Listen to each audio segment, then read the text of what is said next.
Bill Bryson, A Walk in the Woods, Rediscovering America on the Appalachian Trail.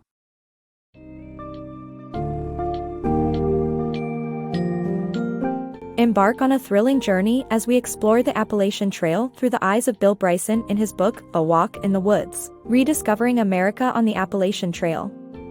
This summary will give you a taste of the trail's rich history, diverse landscapes, and the various challenges that Bryson faced along his way. Be prepared to delve into the world of America's most famous hiking route, learn about the dedicated volunteers who built and maintain it, and discover the captivating natural beauty that is hidden deep within its expanse.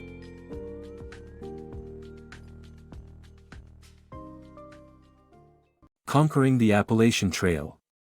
Embarking on his journey along the Appalachian Trail, Bill Bryson first dedicates time and effort to understand its inception and the challenges that await him. This monumental 2,100-mile-long trail, taking hikers through forests, mountains, and plains, was brought to life by the vision of Benton MacKaye and efforts of Myron Avery. Even today, volunteers are responsible for running and maintaining the trail. As Bryson conducts research, he becomes keenly aware of the physical and wildlife-related challenges he might face along the trail. The Appalachian Trail, a renowned hiking route in the United States, stretching from Georgia to Maine, is a product of Benton MacKaye's vision, an American forester and conservationist who first conceived the idea of this vast trail in 1921. Myron Avery, an impassioned hiker, later played a key role in the project, mapping out the trail and recruiting volunteers from hiking clubs to lay it out. In August 1937, the trail, which eventually extended to around 2,100 miles, was finally completed. Despite its adventurous allure, the Appalachian Trail poses significant challenges to even the most experienced hikers. It features an array of landscapes, including less demanding stretches as well as towering mountains, reaching heights of up to 6,700 feet. Knowing what he was up against, Bryson meticulously researched the potential difficulties he might encounter on the trail. A notable risk includes the presence of black bears. With around 500,000 living in North America, many have been sighted along the Appalachian Trail.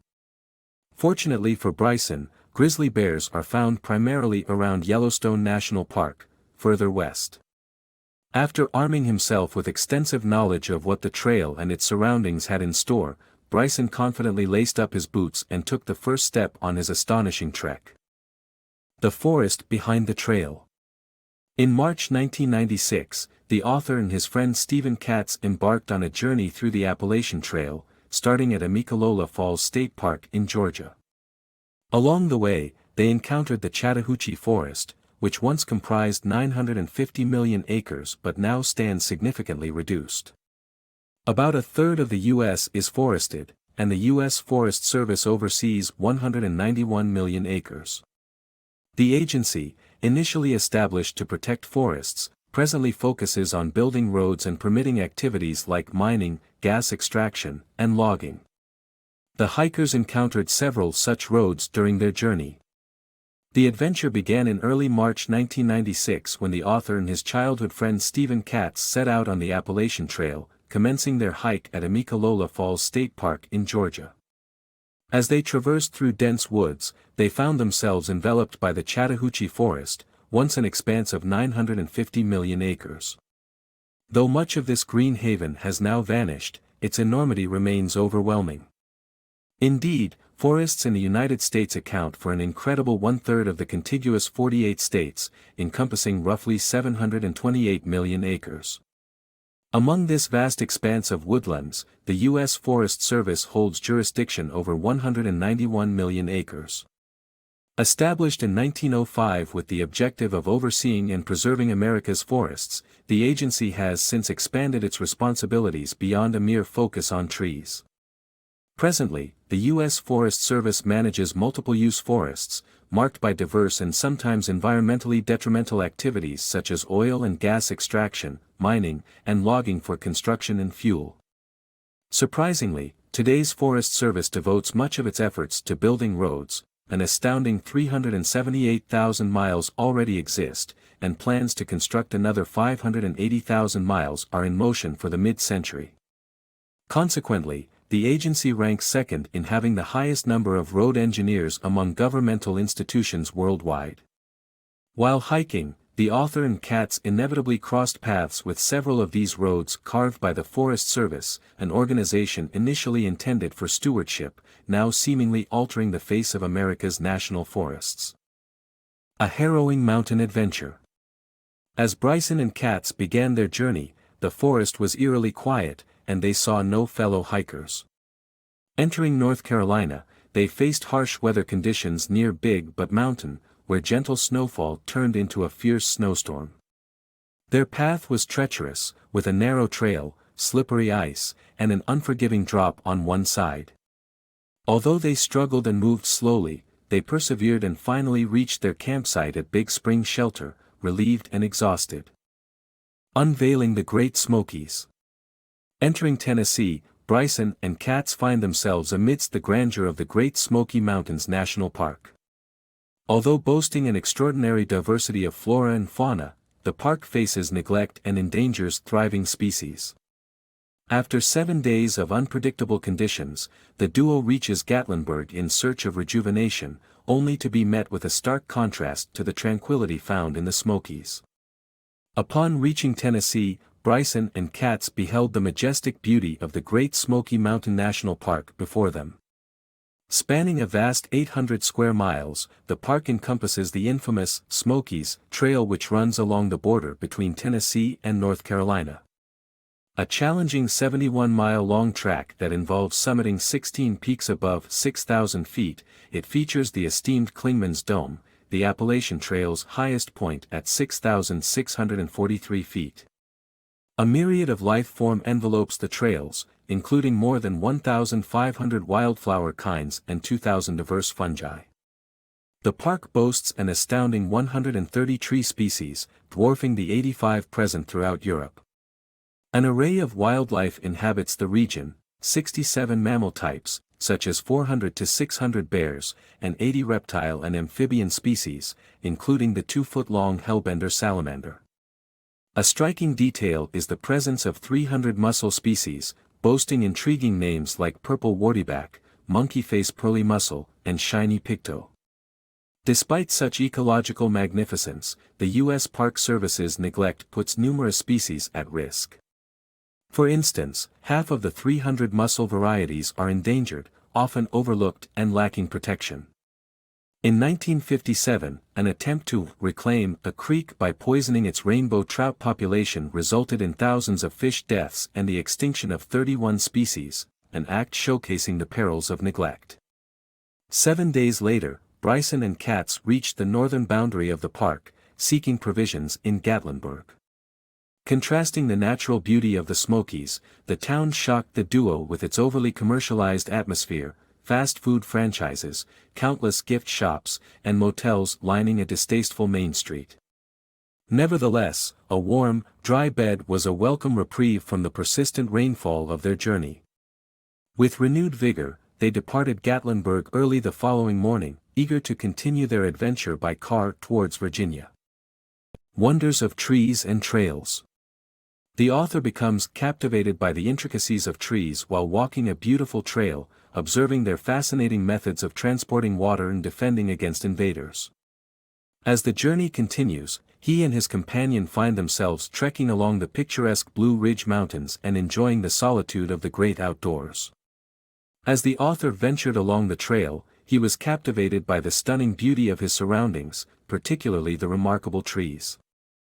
These natural wonders are able to transport massive amounts of water to their upper branches and leaves, utilizing only 3 layers of living tissue, phloem, cambium, and xylem, situated just beneath the bark. Astonishingly, on warm days, a large tree can lift hundreds of gallons of water. Trees also possess incredible defense mechanisms against unwanted invaders. The rubber tree, for instance, produces latex to deter potential predators from taking a bite, while others flood their leaves with tannin, a substance that caterpillars find repulsive. However, even such defenses can be foiled by resilient invaders, as demonstrated by the catastrophic impact of the Endothea parasitica fungus on Appalachians' chestnut trees in the early 1900s. Leaving the forests behind, the author and his companion, Katz, found themselves trekking along the 400-mile-long ridge that forms the Blue Ridge Mountains. With a width of 1 to 2 miles and an elevation of 3,000 feet, the ridge treated the duo to mesmerizing views of the Green Valley of Virginia in the west and serene foothills dotted with quaint farmsteads and lonely highways to the east. For nearly a week, they enjoyed the seemingly private landscape, setting up camp or bunking down in shelters and feasting on noodles and Snickers bars. However, once they spotted a distant town, they decided it was time for a change of pace. Waynesboro, Walking, and Wildlife. Waynesboro, Virginia, a typical American town, baffled Bryson when he asked for walking directions to a nearby Kmart, as most residents preferred cars even for short distances. On average, Americans walk only 1.4 miles per week, in stark contrast to Bryson and Katz when hiking the Appalachian Trail. After leaving Waynesboro and arriving at Shenandoah National Park, they found beautiful landscapes marred by pollution, overcrowding, and lack of funding that led to seriously deteriorated infrastructure. However, it is the abundant wildlife that attracts millions of visitors each year. Despite its flaws, Bryson appreciates the park's beauty and recognizes the efforts of Potomac Appalachian Trail Club volunteers in maintaining the trails. Solo Adventures and History. After ending a section of their hike in Front Royal, Bryson decides to tackle parts of the Appalachian Trail alone. His journey takes him through Harper's Ferry, where he learns about John Brown's failed uprising that played a role in sparking the American Civil War. From there, he moves on to Pennsylvania, a relatively uninspiring stretch of the trail, marked by oddly shaped rocks and a high rate of hiker accidents. This leads to a deeper exploration of the Appalachian Mountains' geological history.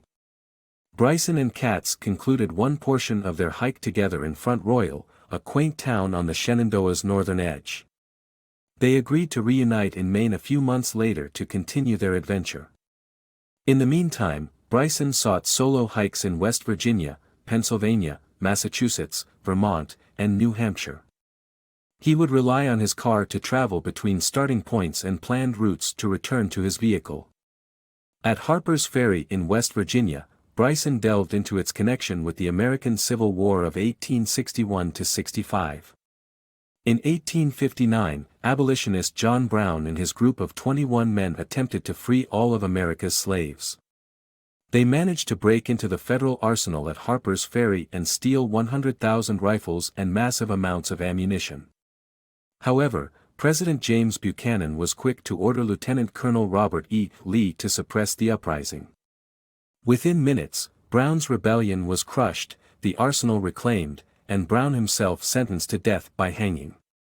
Brown's death was a catalyst for the upcoming war, making him a martyr in the North and prompting Southerners to arm themselves in preparation.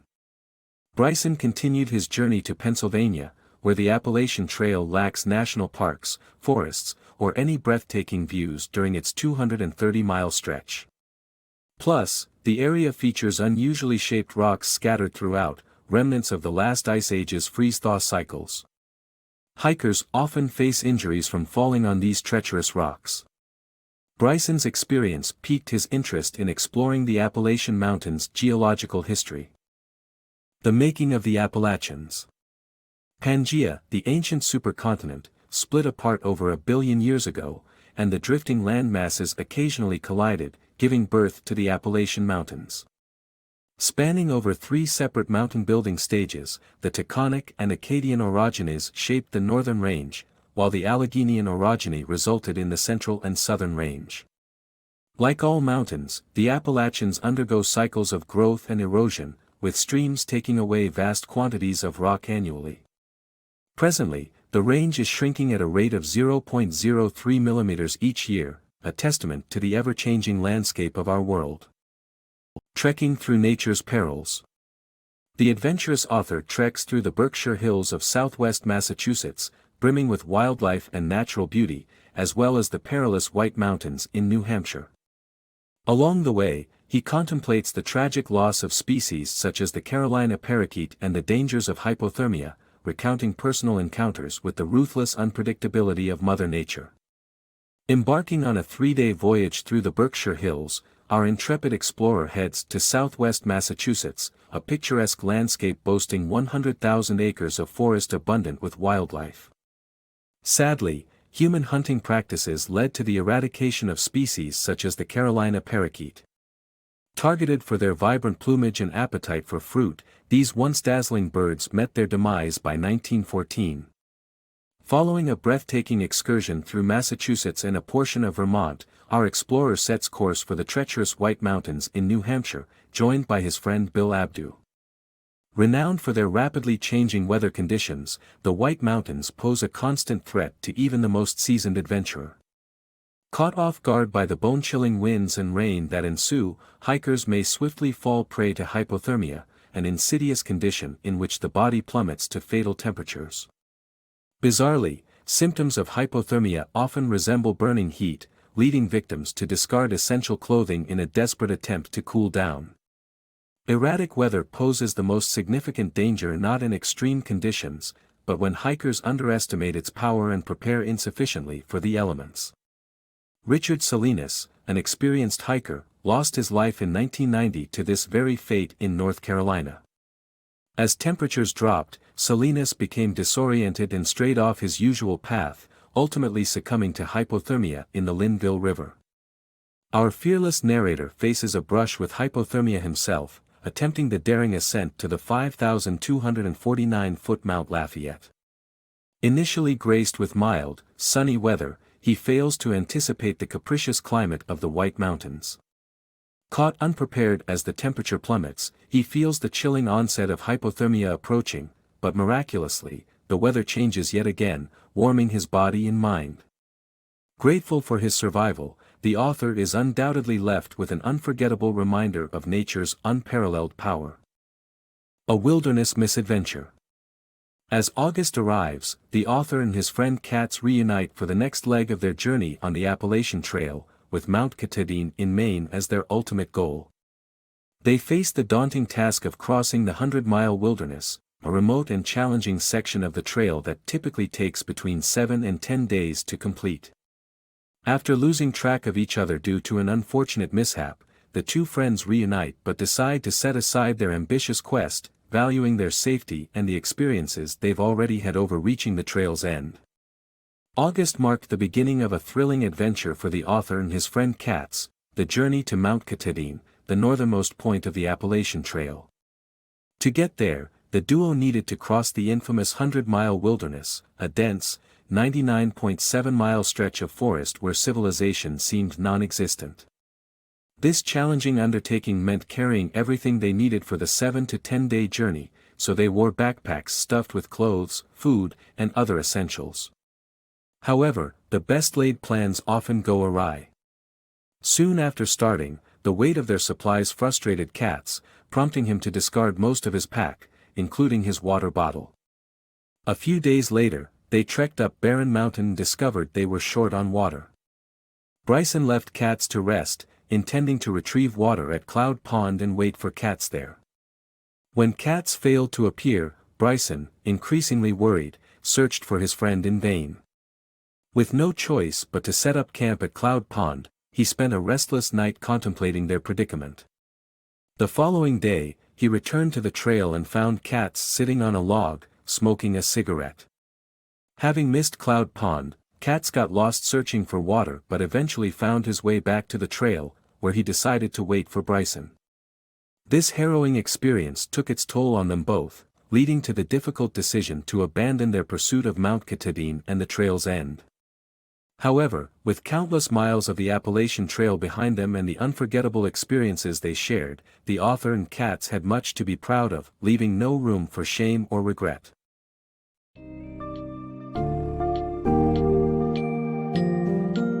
In conclusion, A Walk in the Woods provides the reader with an engaging account of the Appalachian Trail, highlighting its storied past, stunning environments, and the physical challenges it poses.